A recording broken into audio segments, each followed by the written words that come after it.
Welcome back, everyone. Ready for another deep dive? Today, we're tackling something I think we've all experienced. You know, when you think you've totally moved on from some old way of thinking, some old belief system, but then it just keeps popping back up. Oh, yeah, like a stubborn stain you just can't get rid of. It's fascinating, isn't it? How our minds work that way. Totally. And that's exactly what we're digging into today. We're looking at this article, From Dogmatism to Enlightenment, and I gotta say, they use some really cool imagery to describe this whole thing. Yeah, the whole idea of mental malware, it really captures how these thought patterns can feel so ingrained, so automatic, almost like they're operating beneath the surface, whether we want them to or not. Right. Mental malware. Love that. Right. Okay, before we go any further, can we define dogmatism for our listeners, just to make sure we're all on the same page? Absolutely. In a nutshell, dogmatism is like unwavering adherence to a set of beliefs. But it goes deeper than just having strong beliefs. It's about clinging to certainty, even when maybe there's evidence that challenges those beliefs. It's about not being open to other perspectives. So not just what you believe, but how you believe it. Yeah. Okay, that makes sense. And the article dives into why we do this, why we cling to these dogmatic beliefs, even when, like, intellectually, we think we want to embrace new ideas. And it's not just a matter of willpower, right? Right. There's a lot more going on beneath the surface. The article gets into the psychology behind it all, and one of the big things it points to is confirmation bias. Oh, confirmation bias. You mean like how I only read news sources that already agree with my views? Exactly. It's that tendency we have to seek out information that confirms what we already believe, even if we know it might not be the whole picture. We like to be right, even if it's not really right. I mean, yeah. It feels good to be right. But the article talks about that too, doesn't it? Like, there's a neurological reason why we gravitate toward those comfortable, even if inaccurate, beliefs. Yeah, there's a whole section on how black and white thinking, which often goes hand in hand with fanaticism, actually triggers the brain's reward system. So we literally get a hit of dopamine, that feel-good chemical, when we feel certain and secure in our beliefs, even if that certainty is kind of an illusion. It's kind of counterintuitive. Like, wouldn't evolution favor a more flexible mindset, one that's open to change and new information? But the article points out that in some ways, having that strong sense of certainty, even if it's not entirely accurate, might have actually helped our ancestors survive. Yeah, imagine if you're facing a threat. A quick, decisive response, even if it's based on a not totally accurate belief, might be better than hesitating because you're unsure. Exactly. So in some ways, our brains might be wired for survival, but in today's world, that same wiring can lead us to stick with those dogmatic beliefs even when they don't really serve us anymore. Makes sense. Okay, so our brains are kind of playing tricks on us, but it's not just our individual brains, right? Yeah. The article talks about how our social environment plays a big role too. Definitely. The whole idea of groupthink, that pressure to conform to the beliefs of the group, even if we have doubts, Right. it's almost like social reinforcement for those dogmatic tendencies. It's scary how powerful that is. But we all want to belong, right? We want to fit in. And sometimes that desire to fit in can override our critical thinking. And then you get those historical examples like the Salem witch trials, where the fear and pressure to conform led to, well, tragic outcomes. Okay, so we've got our individual psychology and then the whole social pressure thing. But the article brings up history too, right? Like, where do all these belief systems come from in the first place? Absolutely. The historical context is huge. The article dives into some powerful case studies that really show that, well, dismantling those deeply rooted ideologies can be like a really long game. It is possible. And they use some pretty intense examples, right? Like post-World War II Germany. Talk about a massive challenge, trying to undo decades of Nazi ideology. I can't even imagine. Yeah, it's mind-blowing. And the article points out that it wasn't just about changing laws, it was about transforming an entire culture. So what did they do? I mean, Yeah. how do you even start to tackle something like that? Well, the article highlights how they focused on education, really emphasizing critical thinking skills and encouraging open dialogue about the horrors of the past, not trying to brush it under the rug, but really confronting it head on. That's interesting. So not just trying to erase the past, but using it as a learning opportunity. Right. Equipping people with the tools to analyze information, identify propaganda, and understand the complexities of history. Because you can't just expect people to change their entire worldview overnight, right? Exactly. And that's where the idea of generational patience comes in. The article really emphasizes that real societal transformation happens gradually, over generations. Which is a good reminder for all of us. I mean, we live in a world of instant gratification, but real change, deep change, That takes time. And commitment. And the willingness to keep working toward a better future, even if we don't see the results right away. Okay, so Germany, a pretty intense example. But they use another one too, right? Yeah, post-apartheid South Africa. And the establishment of the Truth and Reconciliation Commission. Oh, wow. Talk about trying to heal from some deep wounds. Right. It was an attempt to address the horrors of systemic racism, but not through punishment, but through, well, truth and reconciliation.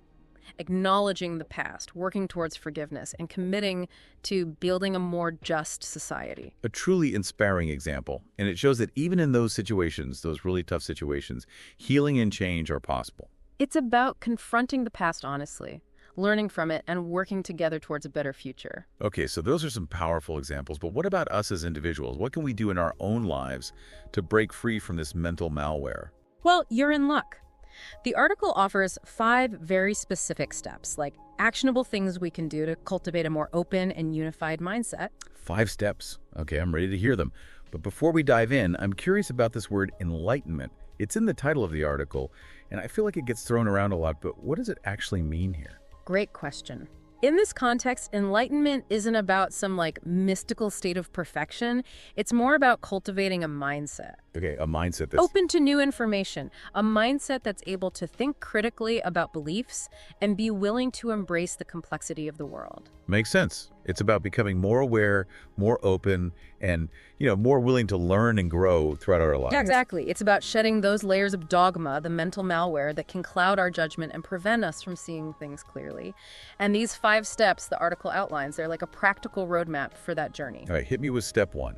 What's the first step toward demalwaring our minds? The first step is all about education and awareness. It's about recognizing those ingrained thought patterns and understanding where they come from. Okay, that makes sense. You can't change what you don't understand. But what does that look like in real life? Well, a big part of it is about building up those critical thinking skills, learning to analyze information, question your sources, and really, look for those biases both in the information you're consuming and in yourself. So kind of becoming like a detective of our own minds, learning to spot those thought patterns that might be leading us astray. That's a great way to put it. But it's not just about our thoughts. The article also emphasizes the importance of emotional intelligence. Being able to recognize how our feelings, our fears, our desires can affect our beliefs. That makes sense. Sometimes we might hold on to beliefs because they make us feel safe or superior, even if they aren't really based on reality. Right. And then there's historical literacy. Understanding the historical context of our beliefs and how they've evolved over time. So not just me and my brain, but the bigger picture. Yeah. All the social and historical forces that shape how we see the world. Exactly. And with that understanding, that awareness of all those factors, then you can start to dismantle those deeply ingrained patterns and create some space for new ways of thinking. Okay, step 1 is all about laying the groundwork, I see. Building that foundation of awareness and understanding. So what's next? What's step 2 on this journey toward a more enlightened mindset? Well, remember those historical examples we talked about? Germany and South Africa? Yeah, those are perfect examples of why step 2 is so crucial. It's about cultivating something the article calls generational patience. Generational patience. Okay, I'm intrigued. Tell me more. It's the recognition that dismantling those really deeply rooted ideologies, those systems of belief that have been around for a long time, takes time, like a lot of time. Oh, I'm starting to see where this is going.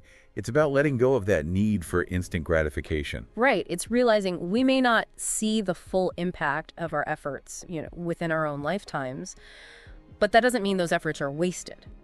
So it's about playing the long game. Trusting that we're planting seeds for a better future, even if we don't get to see the full bloom. Exactly. We're part of something bigger than ourselves. A generational effort to create a more just and equitable world. And that's a good thing to remember when we get discouraged, right? Progress isn't always linear. It's about shifting our mindset from demanding those instant results to really embracing the process. Understanding that real change, especially deep societal change, it's slow, it's often messy, but it's possible. I like that. It's a message of hope.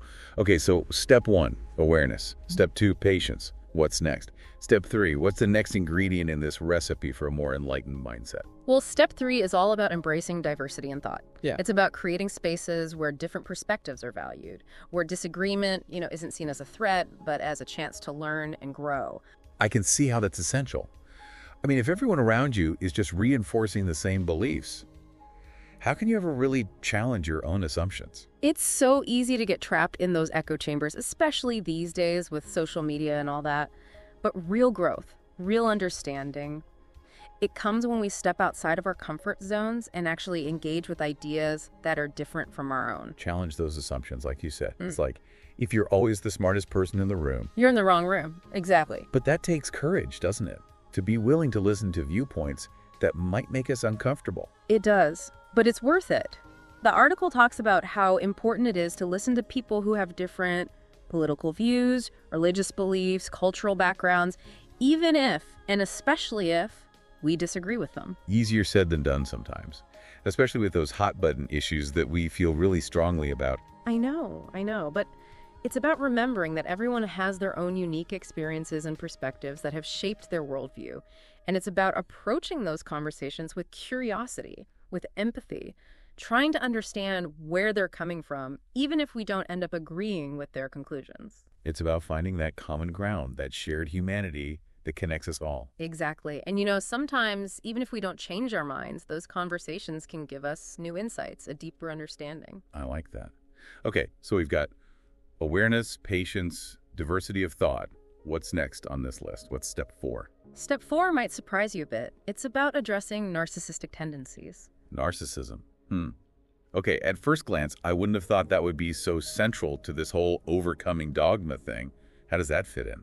It's subtle, but it's powerful. The article explains that narcissism can show up in our beliefs. Like when we assume that our understanding is superior to others, that we've got some corner on the truth. Oh, I see. It's that whole my way or the highway kind of thinking. Exactly. It's that holier-than-thou attitude that can really block us from being open-minded and truly understanding others. It's about cultivating humility. So acknowledging that we don't have all the answers, that our understanding is always evolving. That's a huge part of it. It's about approaching knowledge with a sense of curiosity, with the willingness to be wrong, to learn from others, regardless of their background or beliefs. That is a good reminder. It's so easy to get caught up in thinking we have it all figured out, but the reality is we're all works in progress, right? Exactly. And that's actually a really exciting thing. It means that life is a constant adventure of discovery. It's about embracing that journey with, a beginner's mind. Beautifully said. Okay, ready for the final step. Hit me with it. What's the 5th and final piece of this puzzle? Step 5 is about embracing trial and error with accountability. So it's acknowledging that we're going to make mistakes along the way, that we're not going to get it right all the time. Exactly. The article really encourages us to see those mistakes not as failures, but as opportunities for learning and growth. Which is so hard to do sometimes. Yeah. I mean, our culture is so obsessed with perfection, with not making mistakes. It's true. We're often taught to avoid mistakes at all costs, but think about it. If we're not willing to make mistakes, how can we experiment, explore, discover new possibilities? I see your point. So it's about embracing the messiness of the learning process. But what about that accountability piece? That's crucial too. It's not just about making mistakes, but about being willing to own them, to acknowledge the impact they might have had on others, and to make amends when necessary. So taking responsibility without, getting caught up in the shame or self-judgment. Right. It's about creating a culture of learning, both for ourselves and for the people around us, Right. where mistakes are seen as valuable feedback. Okay, this is all starting to come together. We need the awareness, the patience, that willingness to engage with different perspectives, the humility, and this growth mindset that embraces trial and error. You got it. And it's not a quick fix, it's a process. But it's a powerful process. I'm ready to see where it takes us. It really is. It's about recognizing that we might not see the full impact of our efforts, in our lifetime, but that doesn't mean that those efforts are wasted. It's like we're part of something so much bigger. Yeah. Right? A generational effort to make the world a little better, a little more just. Exactly. And I think that's a really good thing to remember, when we get discouraged, because progress isn't always a straight line. You know what I mean? Oh, totally. Sometimes it feels like we take 2 steps forward and then bam, something happens and it feels like we're back to square one. That's where that generational patience is so important. Real change, especially that deep societal change. It's slow, it's messy, but it is possible. That's a good point. Okay, so step 1 is all about awareness. Step 2, patience. What's next? Step 3, what else do we need for this enlightened mindset? Well, this one might seem a little obvious, but it's about embracing diversity of thought. It's about creating spaces where people can share different perspectives without feeling like they're going to be shut down or judged, where disagreement is seen as a chance to learn and grow, not as a threat. I can see how that's essential. I mean, if everyone around you is just echoing the same beliefs, how can you ever really challenge your own assumptions? Right. Exactly. It's so easy to get stuck in those echo chambers, especially in today's world with social media and everything.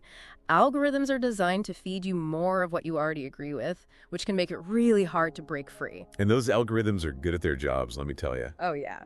But if we want real growth, real understanding, we need to step outside of those comfort zones and really engage with ideas that are different from our own, even, and maybe especially, if those ideas make us feel a little uncomfortable. And that's when we know we're really learning, right? It's like if you're always the smartest person in the room. You're in the wrong room. Yeah. Exactly. And that takes courage, doesn't it? To actually be willing to listen to viewpoints that might make us, question our own beliefs. Absolutely. It takes courage and it takes humility, which we'll talk about in a minute. But yeah, their article talks about the importance of really listening to people who have different political views, religious beliefs, cultural backgrounds, even and especially if we disagree with them. It can be a lot harder than it sounds. Yeah. Especially with some of those, hot button issues, the ones that people get really fired up about. I know. But I think it helps to remember that everyone has their own unique experiences and perspectives that have shaped their worldview. And even if we don't agree with their conclusions, we can try to understand where they're coming from. It's about finding that common ground, right? That shared humanity that connects us all, even when we have different beliefs. You got it. And sometimes those conversations, even if we don't change our minds, they can lead to new insights, to a deeper understanding. And that's a good thing, right?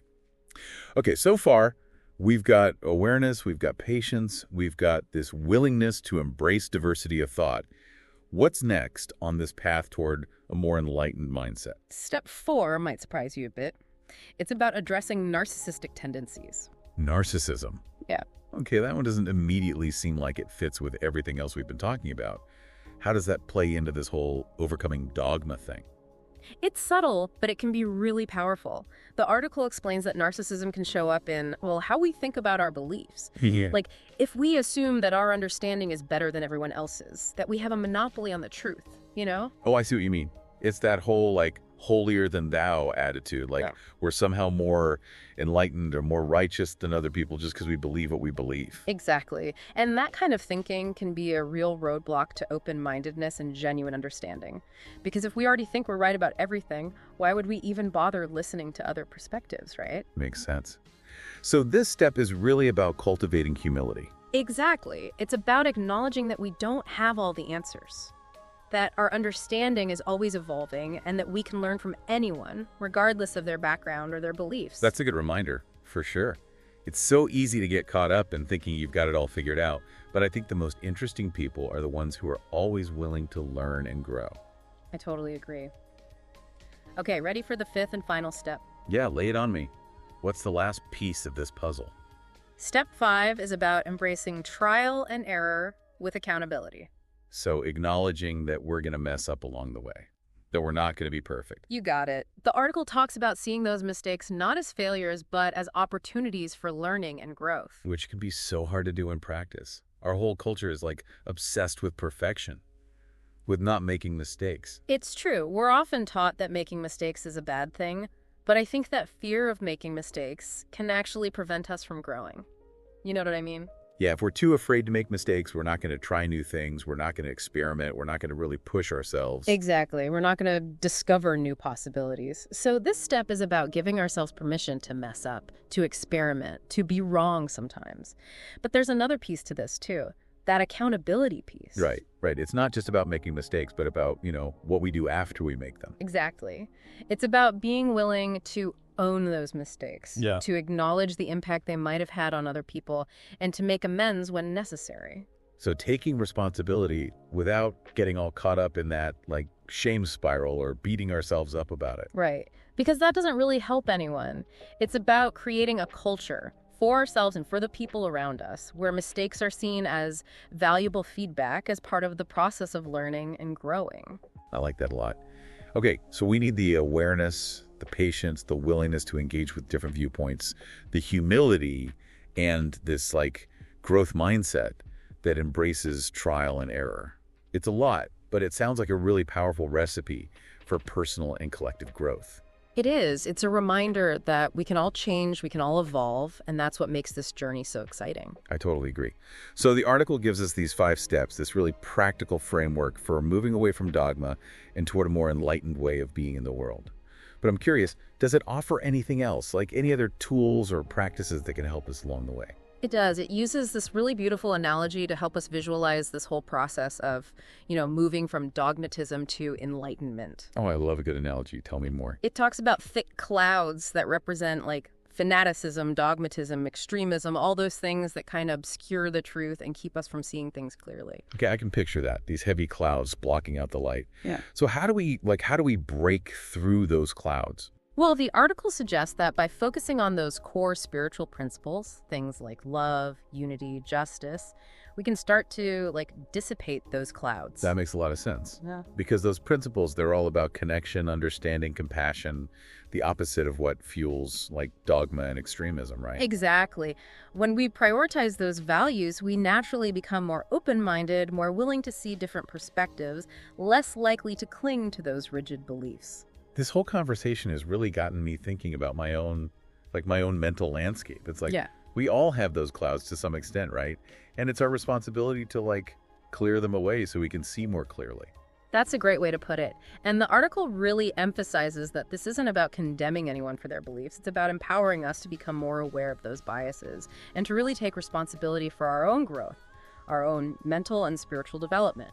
It's a journey, not a destination, right? And there's always room for growth, no matter where we're at. This deep dive has been so packed with insights, and I know I'm walking away with a lot to think about.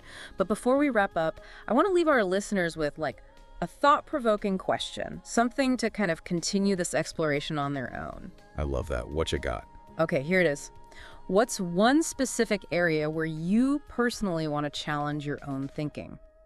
Where you want to become more open-minded? Maybe it's a political issue you've always viewed from one side, or a long-held belief that you haven't really examined in a while.